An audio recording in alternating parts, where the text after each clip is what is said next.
On this episode of the Climb Podcast, I talk with Chris Weintritt, president of Esports LSU. LSU in Baton Rouge has an amazing student-run program. Talked about the competitive success the program has, the transition to becoming a club sport, and the challenges they face with developing a student-run program during the pandemic. What was your league game? Fun and riveting, like every league game I've ever played before. My 4v5. someone rage quit, and we played it out. Almost won too, so it was fun. The new champ. Yeah. Seraphine. I've been slowly transitioning my account into a simp account for the fun of it, I think. Yeah, it's I guess it's pretty interesting when you look at like what rank are you? Plat. Plat. Okay. Yeah, low plat. I'm like silver. My mouse has a double clicking issue, so I'm not playing league. No. Yeah, it's not even. The game, it's not worth. Even if everything in your PC works correctly, it's still not worth it to try and get better at the game or progress. It's so doomed. Yeah, I know Jonathan Angers. So he I guess he was into League of Legends, right? And that's kind of how like Esports LSU got started. Was kind of just like finding those sort of people. Because there's a league club and a fighting game community, or like a fighting game club, and then like the initial iteration of like Esports LSU is a merger of that, right? In like 2017, right? Ish. Yeah, so I guess it's pretty interesting. So you would be the third president for Esports LSU. So the third. Angers is me, or Jonathan, and then Cody, and then me. Right. So I guess it's interesting because I think I've talked to you before you became president. So how did you get involved with the club, with the organization? Well, I knew like when I went to LSU, like when I first came to LSU, I joined Greek Life, and actually like one of the things we were asked to do of our own free will was to find another club to be a part in other than just Greek Life. So I just like started shopping around, and I'd always been interested in games and stuff. So and I wanted to play on a league team and just like have fun with it. So I did that, and then that was it. I think like the first actual in-person event I went to was like I might have gone to like one general meeting and then a league tournament, and the league tournament's what sold me. I played with like 4 people I didn't even know at the time really, and we had a lot of fun, and so I was like all in on the club after that. Right. So I guess what was your experience, I guess, in the club, like trying to build up to president? Well, so like that first same league tournament I went to, I met Adam Vack there, who's like the current tournament director, and I was like pretty interested in that side of things, and like being like having a position of power or having some sort of responsibility within the club. So I saw like immediately how big of an impact like that first LAN tournament had on me and how much fun I had. So I wanted to help organize that kind of stuff, and to me the most logical step was to be a tournament director. So I did that, and like in spring of 2018 I like started doing that. I helped out with like Tigerland that year a little bit, and then I really just learning how shit went down. And then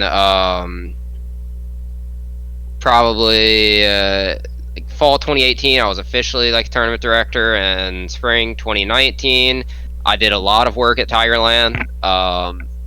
So I had like been learning the whole time, just like studying under Hoss and Adam and John and all of them, and seeing how they like went about running the club. And so eventually, like as they graduate or move out, it was just kind of like my place to step into the VP of Ops role.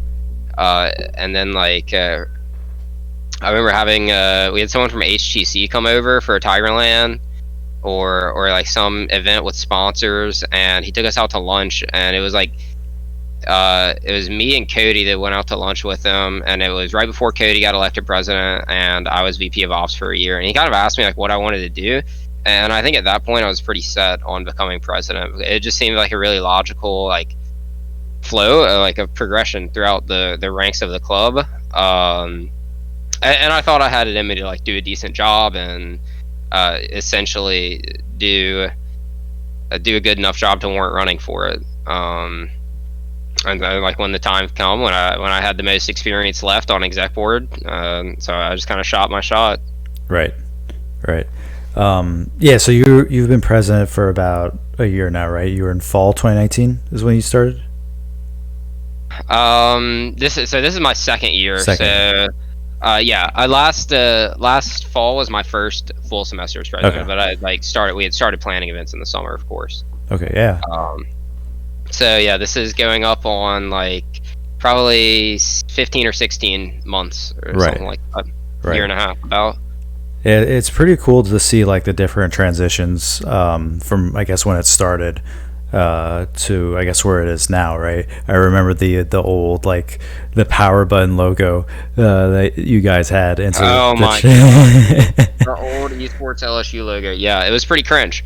Into the transition of the identity that you guys have now with the tiger logo. I remember at the beginning. I guess Cody was telling me about like the logo and like his vision for it. It's pretty interesting. It's pretty cool to see like that sort of identity. You already have like a big brand in LSU itself, but with the way that you guys brand yourselves, with the way your social media is #free Esports LSU. That's what I'm saying, baby. That's what I'm saying. Esports LSU. But like all the different partnerships and that sort of university involvement. I guess we'll all touch upon that down the road, but it's pretty interesting like where it started versus like where it's like going or where it's heading. You guys are always like very continuous. You're always nationally competitive. You're always in the spotlight in some way or form. And that sort of like progression for like a student organization or a club sport now. Then obviously I guess the last part would be the varsity side, but it's pretty amazing to see like where you guys have come from. Yeah, it's been really interesting because I came in like fall 2017 was my first semester at LSU, and I think they had just like really started putting the club together in spring 2017, so I kind of got in on like right at the beginning of the action. It was just, yeah, it was super cool to see it go from like what it was and like just how much we've grown in so many like random different directions I never would have expected.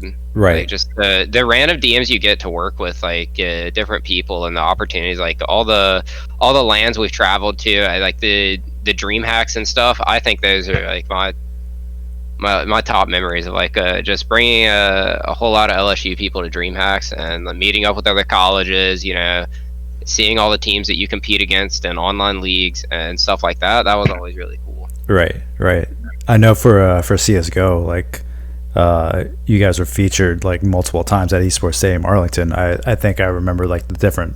I think they have like a couple of your teams for your plaques, like or a plaque for your team with like the pictures of the players. Yeah. There as like right there, I guess sitting in one of the holding areas for the teams. So it's pretty cool to see the footprint that you have like on the South and even nationally, right? You look at I'd say like Rocket League has definitely been the gemstone for you guys. I think I did the math on like the total earnings. Granted, I did this all through Wikipedia, but from fall 2017 to fall 2020, you either had like, I guess CRL now is either west or east. It wasn't like north, south, east, west. Yeah, no, it's changed. It's changed drastically, but even then, like top 3 finishes, top 8 finishes, even winning the West Conference. I think the total was about 17.3K in total earnings. Yeah. It's crazy just to see like the amount of success that you guys have. And you even have like somebody like Ajax, I guess for a couple semesters now. Yeah, that's always been really cool. I mean, the Rocket League team has been excellent over the course of the years. You know, like the back-to-back like CCA titles, where we went like I think we took fall, spring, and then summer all in a row. That was really cool. And like the HOTS team, of course, right at the beginning, going second and then fourth, and always having like a solid roster. transitioning into like our PUBG team being really solid for its entire tenure. And you're the MVP, right, of fall 2019. Yeah, back in the day. I'm a little boomer now. The fingers don't exactly move like they used to. A little wash, but at least you got your championship. Yeah. You almost went back to back. I think spring 2020. You lost we by were like close. 11 We were points. So close. Don't bring it up, man. It's PTSD. Entire squad gets right by UMP. You got to be kidding me, dude. He really. Oh, yeah. Still tilted. But then and even league last year, breaking into the top 10 national rankings. For the first time when we were ranked number 8 after winning that big match on stream, like that was really cool. Because having like a good league team is something I think every university wants, because it is the game still, right. No matter what. League of Legends, if you have like an insane league team, like that's clout. It really just is.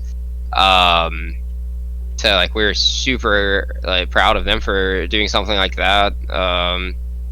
And just actually being able to break into the upper echelon when you're competing against, like schools from the West and East Coast that have so much more funding. Right.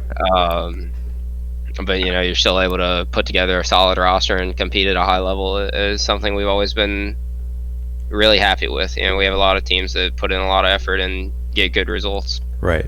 So I guess looking at your university just competitively, why do you think you have like so much success? Right. I think like in terms of Rocket League, there's a lot of continuity with Rocket League, because I always see like Lowtech or Donnie or T-Bates somewhere on the roster. But for like your other teams, why do you think you've had like so much success that you've had so far? Yeah, I mean, I would definitely say for Rocket League, having that strong base of like Donnie, Logan, and T-Bates to really make sure, that we always had our A team was always really solid, no matter what, we could compete. And then they did a really good job of like building up a good Rocket League community within the club and like even outside of the club. And just like keeping a really good competitive spirit going to where like, we have had for multiple semesters in a row 2 or 3 teams in CRL that are competing. Like we have just the community they have and the way they push each other. Iron sharpens iron. I think it's helped them a lot. And then for I don't like for other games. I don't want to say it's one-off, because like it's a one-off type deal, because PUBG has never finished outside of top 5, and HOTS had multiple runs in a row where they did really good, and League has never really been a slouch either. I think it kind of just boils down to a little bit of like the competitive aspect of the South maybe, and how big like traditional sports are, and everybody's kind of raised in the sense of like if you're not first, you're last. If you're going to do something, actually do and be good at it. So I think a lot of the competitive nature that like just students just come to LSU with, even if it's just about like football or something, like you come here, you want our football team to be good. I think it's more or less just a vibe of the campus, and everybody just wants to win, and we've been really lucky to have players that are more than just want to win. They know how to win. They're willing to put in the effort. And that's really what it boils down to. Is the end is we've had all these great players in different games that have helped teach other players, or bring up the rosters around them, or all stuff like this. But everyone has been willing to put in the work to be exceptional at whatever game they're playing for us, and it's really what it just comes down to, like personal dedication of the players. Right. I guess I want to point out real quick that UL has the best football team in Louisiana, I guess. so far. Meet us in Death Valley. we gotta get scheduled, I guess. We're so bad right now. It's terrible. It's been such an interesting season, I guess, because the Power 5 and G5 conferences, the lines like completely blurred as to who belongs where. Yeah, I mean, honestly, everything was worth 2019. Yeah, definitely. Like imagine like being at a school that's like that successful. I remember being on Bourbon Street at 4 a.m. the night we won the Natty. It was amazing, literally something else. It was great. I can't imagine what that would be like at UL. I I can't picture that in my head in any sense or form. It's pretty. I guess it's pretty interesting. So with all the successes that you guys had for just in terms of just competitive alone and that sort of outreach that you have, when did the university decide that we're going to do something like in terms of, I guess, UREC, because you guys have like a massive rec sports department in the state. I think compared to what we have, your budget is like super massive. Yeah, the UREC is super nice. It's brand new. They like built it 2 or 3 years ago. Right. So it's a really cool facility. But we just kind of, I guess most of the credit would go to Cody and Haas for what they did. Haas worked for the UREC for a while. And so kind of like when Cody was transitioning out and I was transitioning in, and we had that, we had a little over a full semester where I was the VP of Ops, Haas was VP of Comms, and Cody was president. So I was working with them, like really, they were keeping me up to date on like the progress they were making with this kind of stuff, and like talking with the university. And then kind of right as they transitioned out and I transitioned in, we made the big breakthrough, and like we UREC started. UREC was talking to us, and then we ended up getting that space, like the 2 rooms we have in the UREC. So I don't know specifically what it is they did to get the UREC's attention, but other than just like the massive amount of effort that everyone had been putting in for the years leading up to, it would be not this past summer, but the summer before that, so 2019 summer, is when all this was going on. Like all the work we had done to make Tigerland really successful and put on an event that not only was quality for the participants but looked good for the university, and like keeping track of our numbers and our sponsors and like what all the events we were having and all the interaction that we're getting, having that kind of stuff on hand to show the university was really good when we were moving into like the later stages of actually how we were going to go about this like UREC sport club partnership, and like what it meant for us and for the UREC. Yeah. Right. Yeah, I was reading the article whenever your designated area, your esports area came up. So right now you have like 6 computers for public use, or for I guess from whatever I've seen, and then they also have like consoles and the way it's currently set up is like we have like you walk into a lobby. It's on the 2nd floor. You walk into a lobby. There's a UREC employee working a desk, signs you in, and then we have 2 rooms. One's fitted with 4 to 6 consoles, and the other has 6 PCs. And it's all public use, but we do have some priority on like scheduling and stuff if teams. Okay. I mean, like outside of this semester, obviously because of COVID and right, or like last semester too, and how much that has changed everything. We were having teams go in and scrim, either scrim there or play their matches there, which is really cool of them because it shows a lot of like good faith, I think, in the UREC. Like when we ask our players to do that and they're willing to go do that, that's like exactly what the UREC wants to see. Not only is the room like packed 24/7, there's students like always in and out, but like the actual club is using it too, so it's getting as much use as we can out of it. And I think really that was like my biggest worry with it, is like it's a huge breakthrough, but what if at the finish line we falter and we end up just not using it, and it all just kind of turns into like, well, you guys said if we gave you this it would work out, and now it's not working out. So, but that's just not how it happened at all. Like we must have gotten an email like 2 weeks after it was all opened up, and they just said this place is packed. Like we're gonna have a tough time scheduling y'all to get in because it's just always full of people. Right. Right. It makes sense too with like, I guess, scarcity. The scarcity is like driving the demand because you only have 6 computers that you can use at a given time. So you, like almost instantly, that space is pretty much going to be is completely outgrown. Yeah. Just because of like just because of the demand. So whenever you look for the future, are there any plans to kind of expand? Because you already have such a strong sponsorship support, and you're such a big name university to where it seems like varsity should be like a no-brainer, I guess, for you guys. And what that varsity entails, I guess, is completely open-ended. You look at like other peer schools, so University of Kentucky, for example, they pretty much have their own area, but they're focusing more on like academic support for the time being. Or like Ohio State, where they're also kind of doing the same thing, but they have this big expansive area. So for you guys, like what do you think would be that kind of like tipping point to get past into that varsity area?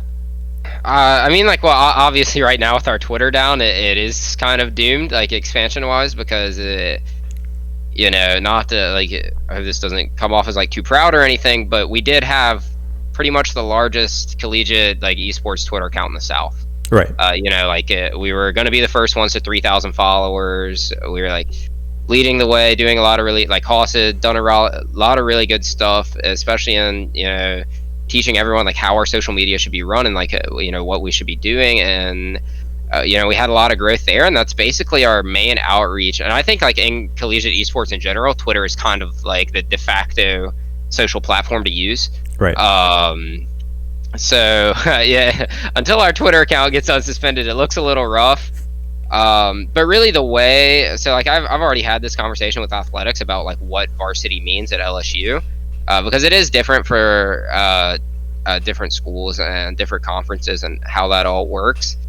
But varsity at LSU through athletics is not something that like, and we knew this the whole time, that like when you ask what about like scholarships for esports, they're going to say there's no way you get any of the money that's supposed to go to football. Right. But it really is more complicated than that, because when you look at like Title IX and stuff like that, you have to figure out how esports works into that. So varsity through athletics at LSU isn't something that we can really get into right now, given like the current procedures that LSU has to go through. But our potential path to varsity would be through campus labs, which is like the university facility for running like student orgs or stuff like band. The way like band is given scholarships is the same way we would be given them if we got to that point. So obviously like those talks were happening, and then like once Corona happens and all this starts like developing and everything is slowed down so much, like obviously if LSU is like cutting sports staff, esports isn't going to be expanding anytime soon. So it's kind of like a resident sleeper time period we're in now, where not only are we hamstrung by not having our greatest outreach tool and our Twitter account, but also like just with the general way of life right now, it's super tough to try and market to like your university like, oh, it would be a really great time for us to have a much larger space since we're always using this one. But yeah, I would like to say, and like timelines are always kind of ridiculous to give because you never really have any clue, but maybe within a few years after all this blows over and we can get back on our grind and really get these massive events going again, where we're bringing 200 plus people to campus, and hopefully even more eventually. We can start showing like this, that we are still progressing like to the university, to campus life. That's when we would start looking to expand right now. But yeah, like given like the current situation, everything that's going on with us, we're kind of focusing on our community more and like trying to hold what we have now, so that once we get back activated on Twitter and maybe the world relaxes a little bit and we're allowed to gather as a group, we can really like go hard, and have like a solid group of people at every event, and then just like work on the expansion like we had been, get back to normal. Right. I was actually gonna touch upon that, because with COVID, I guess everyone just pretty much has to adapt as much as possible to I guess what we do, because with so say with UL, for example, UL's like trying to convert into a less of a commuter school. So UL's, I guess, primary purpose was to be able to get a bunch of different people from the surrounding like area in Lafayette to be able to come to the university. Now they're trying to transition. They're trying to make more living space on campus to be able to keep students there. But I don't know how successful that's been, given that COVID happened, I guess, year one into their their plan. So because of that, like I've been long graduated now since in May, but the way that I've heard from our guys is that sort of outreach is pretty difficult to do because we don't have you'd have to have that such a large like Twitter presence to be able to touch upon it. Not everyone really utilizes social media in the way that you want it, I guess. It can be tough. I mean, like we definitely would have been lost on some of the Twitter stuff if we didn't, like, if there wasn't so much effort put in early, and then like a solid base of information was built that everyone coming into an officer position, that we can like coach up on like stuff we've done in the past, that like, you know, our bread and butter, like Alabama running a slant route and somehow gaining 35 yards on it. You know, it's stuff that's always going to work, and at least you can start there. And then as you know, these new people get more experience and they learn like what's in right now and what's out right now. You know, that kind of like constant evolution, I think, is really important to stay at the top.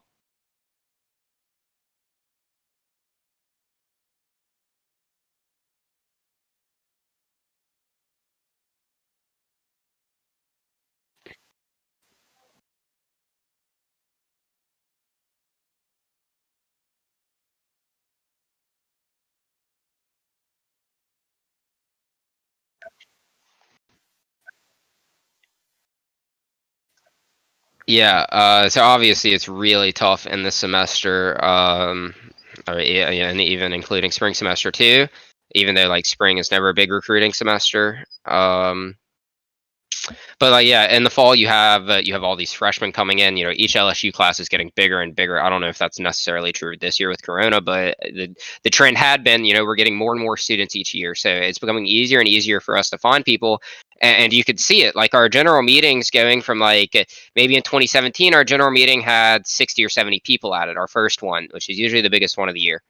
And then, you know, flash forward to 2018. Okay, well, we're breaking 100 people this year. We're at 105. You know, 105, 110 people show up for the first general meeting. Well, that's great. And then going into fall 2019, we had like 150 people at our first general meeting. And I credit a lot of that to the way the way LSU gives student works opportunities to market themselves, and like the campus fairs that we have like for the clubs, and the tabling set up in front of the union and all that stuff, where you can like freely advertise yourself any day of the week you want. And then like the personal dedication of like the early officers in Esports LSU to get out there and table a lot, and you know, get the word out there.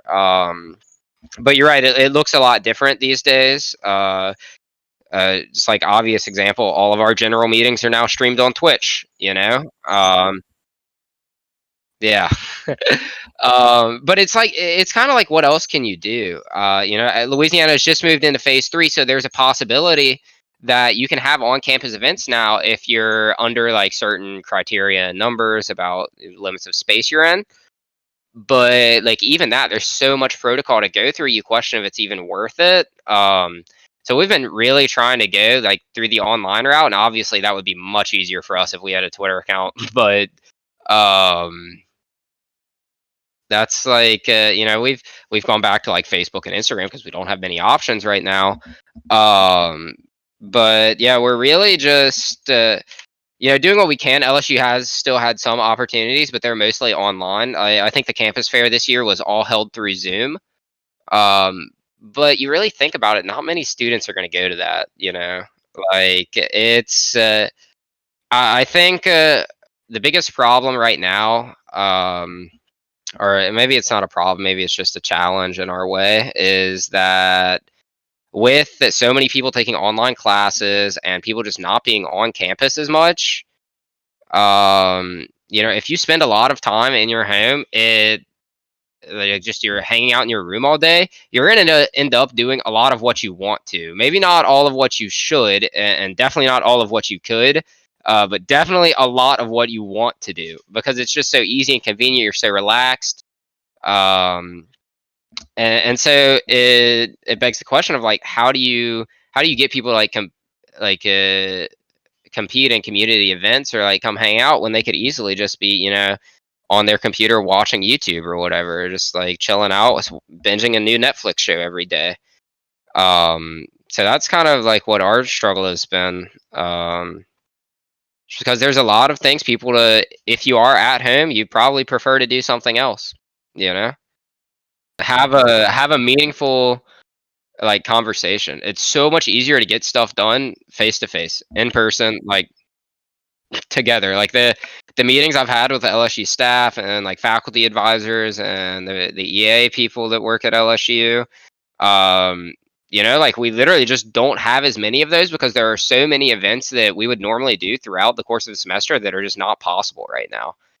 Um, that would kind of like keep that engagement between all of us lively. So it's definitely something we've been looking at and trying to do as much online as we can and still stay as relevant and active as possible. At this point in the podcast, my recording software stopped recording my audio. I asked Chris about the $30 million, 94,000 square foot digital media building used by Electronic Arts or EA. Something else, man. It really is great. And the stuff they do in general, like EA has done a lot for us. Mark Avenell has done a lot for us through that EA building and the DMCA at LSU. The building's crazy. He's let us use like some of the rooms for 24-hour streams and stuff. And even for like Tigerland some years, it's really great what they've done at LSU and the opportunities they provide, like the Q&A testing you can do. You can get it as like a job through the university is so cool. I've had so many like friends talk to me about, oh, I just got this job. I've been QA testing The Sims 4 for the past few weeks or something, or like getting to test Madden first, or even stuff like I don't think they did Apex Legends on LSU campus. But like really cool big title games, and then all of a sudden we're getting activations for like we're having the opportunity to do activation events with stuff like Assassin's Creed and getting free game copies to give out to people all through like Mark and EA at LSU. So definitely working with them has been probably one of the most like beneficiary relationships we have, and we're just really fortunate that it was on campus before we were. I asked Chris about how much collegiate sports has grown in the past 3 years and how much potential there is for future growth. It's definitely been really interesting to see everyone grow in their own way because it's such a different situation at pretty much every university. No one's going to tell the exact same story. But I think that's really cool. And like in the long run, it's taking a while for collegiate esports to really get organized everywhere. But that's something that's just a growing pain that pretty much everyone has to deal with in any kind of scene that's growing.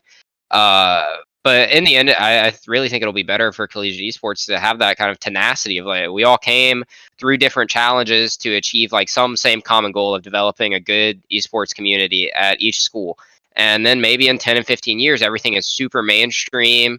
And you just see like, personally, that's what I'm really excited for. I'm really excited to come back to campus in 10 or 15 years and like see where it's gone, like where it has ended up, how much progress has actually been made all around the country. And then we're going to start getting some really cool events. Like we think we're seeing cool stuff now. But really just the more and more it develops, we're going to see some stuff that, because we essentially are still here in the early days, paving the way, in some senses. It'll be really cool to see how the power creep like happens, and what eventually becomes like the norm. It can be stuff that we dreamed about doing, and like having that kind of impact. I can't wait to see where it goes. Really. I asked Chris about working for the Southern Esports Invitational, a student-run group to host large regional esports tournaments. I think like even something we did recently this semester, I worked with a lot of people to do. I don't know if you heard of SEI or what it was, but that was I was head tournament director for that, and wow, it's actually been a long time since I was head tournament director for anything, so it was super stressful. Um, but like that kind of event where we have schools from all over the place coming together, like I've wanted to do that since I came to LSU, and like to see like the person who had the original idea, it was his first semester of like being involved in esports at USM, and he kind of just messaged me and said, "Hey, is this possible?" And I said, "If you put enough work, it just might be." And to see even that come to fruition is kind of something like I'd almost given up on, like especially with like Corona happening and knowing like this is going to be my last semester really, or like spring will be my last semester really involved with Esports LSU in an official capacity. I'm going to be done being president and all that. Um, but like to have that done and like actually do that once, like that was really cool. Even though it was like botched and there's a lot of stuff messed up, and we a lot of work we had to do to um and a lot more work that could have been done to make it even better. Like it was so cool to actually be able to get that done and see something like that happen. Finally, I asked Chris about how to convince university administration to invest into esports and how they can get involved in the esports space.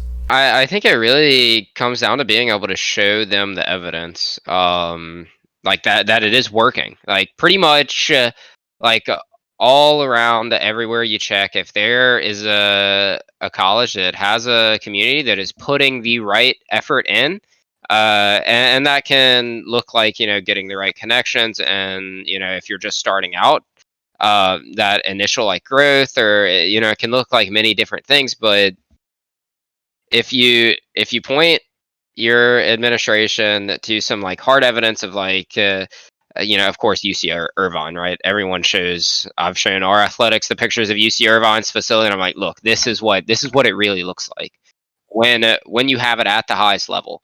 This is what it's supposed to be.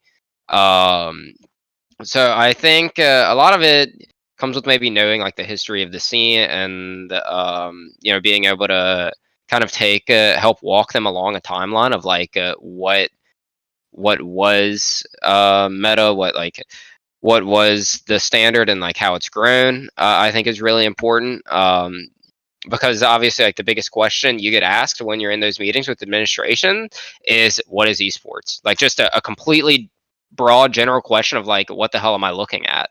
Um, so I think just having a good understanding of like what has really been going on all over the place, and like who's having success and what they're doing and why it's working is important to show athletics, or show athletics in our case, but like your university or administration in whoever's case, whatever club you want to talk about.